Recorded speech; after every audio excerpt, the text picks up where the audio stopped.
the thoughts, like when you're identified as the thoughts in your mind, they are you. And this is such a very weird part of the process, is like when you're realizing, no, these thoughts are not me. Because then that sort of begs the question, well, what is me? And I think that is the ultimate question in spirituality. You know, when I say I, what am I pointing to? Am I pointing to my thoughts? Am I pointing to my body? Which I know is 99% space. There is an awareness that is aware of the thoughts in the mind. There is an awareness that is aware of the discomfort being generated by the mind-body. There is an awareness that is aware when you're hungry. There's an awareness that is aware when you get bit by a mosquito. But when that awareness gets tangled up as, you know, the thoughts in the mind, then you can't get away from the thoughts in your mind. And that's, you know, what, and it escalates. And so you have to know the difference between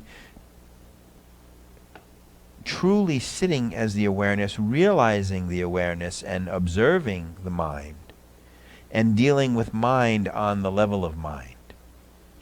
Trying to talk yourself into a peaceful mind. Having some sort of boxing match going on in your head that you're trying to win. You know? And that's just the mind arguing with the mind. Imagine that, like how much fun is that, right? That now my mind's got a little war going on with itself.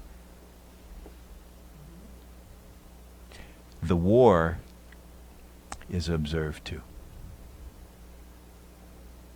Who is the one observing the war? The self. Now it's easy to say the self, but where you realize the self is in your practice. And you have been identified as the thoughts in your mind your whole life, you know? So to let go of that is not something that we are very willing and eager to do.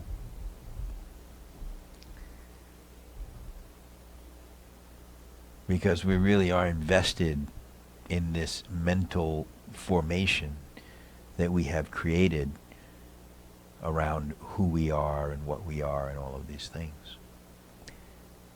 But another huge, misperception. The mind calls itself I. The body calls itself I. The self calls itself I. You have to be careful. The mind can masquerade as the self. The mind, the ego, can jump in and hijack your spirituality so that, and use your spiritual teachings to get what it wants.